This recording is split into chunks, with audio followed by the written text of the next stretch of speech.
রাজনীতিতে কি সবসময় ২ আর ২ এ ৪ হয়, নাকি পর্দার আড়ালে কোনো এক অদৃশ্য শক্তি এই সমীকরণকে নিজের ইচ্ছামতো বদলে দেয়?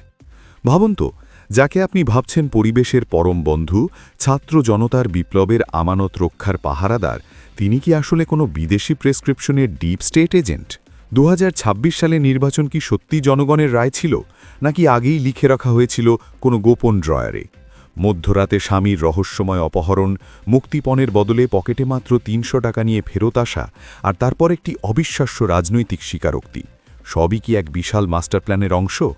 আজ আমরা উন্মোচন করব এক রক্তহীন করা অধ্যায়। অন্তর্বর্তীকালীন সরকারের সাবেক উপদেষ্টা সৈয়দা রিজওয়ানা হাসানের একটিমাত্র সাক্ষাৎকার কেন বাংলাদেশের রাজনৈতিক অঙ্গনে ভূমিকম্প সৃষ্টি করল? কেন তিনি বুক ফুলিয়ে বললেন, আমরা নিশ্চিত করেছি তারা যেন মেইন স্ট্রিম হতে না পারে? এই আমরা আসলে কারা? সৈয়দা রিজওয়ানা হাসানের এই বিস্ফোরক মন্তব্য এখন টক অফ দ্য কান্ট্রি, যেখানে তিনি দম্ভের সাথে স্বীকার করেছেন একটি বিশেষ রাজনৈতিক গোষ্ঠীকে মেইন স্ট্রিম থেকে দূরে রাখার কৌশলী প্রচেষ্টার কথা। প্রশ্ন উঠছে, একটি নিরপেক্ষ অন্তর্বর্তীকালীন সরকারের উপদেষ্টার কাজ কি মাঠ সমতল করা, নাকি নির্দিষ্ট কাউকে সরিয়ে দেওয়ার ইঞ্জিনিয়ারিং করা? অনেকেই বলছেন এটি কেবল রিজওয়ানা হাসানের একার বক্তব্য নয়, বরং এটি সেই মাস্টারমাইন্ড পরিকল্পনার অংশ যা ২০২৬ সালের নির্বাচনকে একটি নির্দিষ্ট ছকে বেঁধে ফেলেছিল। আমাদের ইনভেস্টিগেশনে বেরিয়ে এসেছে সেই অদৃশ্য ইলেকশন ইঞ্জিনিয়ারিংয়ের চাঞ্চল্যকর সব তথ্য। কীভাবে জেলা পর্যায়ের প্রশাসনকে ব্যবহার করে ভোটকে একটি নিয়ন্ত্রিত ব্যবস্থার মধ্যে আনা হয়েছিল। আসিফ নজরুল এবং সৈয়দা রিজওয়ানা হাসানের মতো প্রভাবশালী উপদেষ্টারা পর্দার আড়ালে কোন বিদেশি শক্তির হয়ে কাজ করছিলেন? অভিযোগ রয়েছে ড ইউনূস সরকারের উপর আন্তর্জাতিক মহলের এমন এক চাপ ছিল যা তাকে ডিপ স্টেটের এজেন্ডা বাস্তবায়নে বাধ্য করেছিল। জনগণের ভোটাধিকার কি তোমে কেবল একটি আইওয়াশ ছিল? এই নাটকের অন্যতম বড় চরিত্র হচ্ছে লন্ডন কানেকশন। তারেক রহমানের সাথে অন্তর্বর্তীকালীন সরকারের এই অংশের যোগাযোগ ঠিক কত গভীরে ছিল? রাজনৈতিক বিশ্লেষকরা এখন কন্ট্রোলড অপোজিশন বা নিয়ন্ত্রিত বিরোধী দল থিওরি নিয়ে কথা বলছেন, অর্থাৎ এমন একটি বিরোধী দল রাখা হবে যারা সরকারের সব নীল নকশায় সায় দেবে।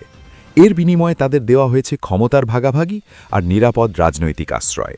রিজওয়ানা হাসানদের এই মাস্টার প্ল্যানে কি তবে বড় কোনো রাজনৈতিক সমঝোতা হয়েছিল? শহীদদের রক্তের বিনিময়ে পাওয়া গণতন্ত্র কি আজ একনায়কতন্ত্রের নতুন মোড়কে বন্দী? এই রহস্যের সবচেয়ে গোলমেলে অংশটি হল সৈয়দা রিজওয়ানা হাসানের স্বামীর সেই রহস্যময় অপহরণ, মাঝরাতে তুলে নিয়ে যাওয়া, তারপর মুক্তিপণের দাবি না করে উল্টো পকেটে ৩০০ টাকা দিয়ে ফেরত পাঠানো।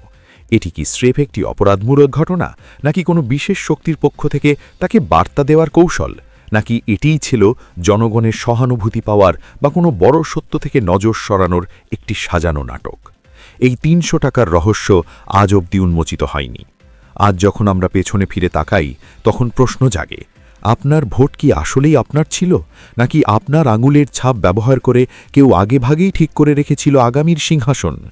২০২৬ সালের সেই নির্বাচন কি বাংলাদেশের ইতিহাসে একটি কালো অধ্যায় হয়ে থাকবে?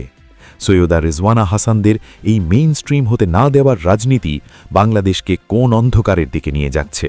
জবাব সময়ের কাছে, জবাব জনগণের কাছে। আপনার ভোট কি আসলেই আপনার ছিল, নাকি আগেই লিখে রাখা হয়েছিল কোনো গোপন ড্রয়ারে? বিস্তারিত জানতে পুরো ভিডিওটি দেখুন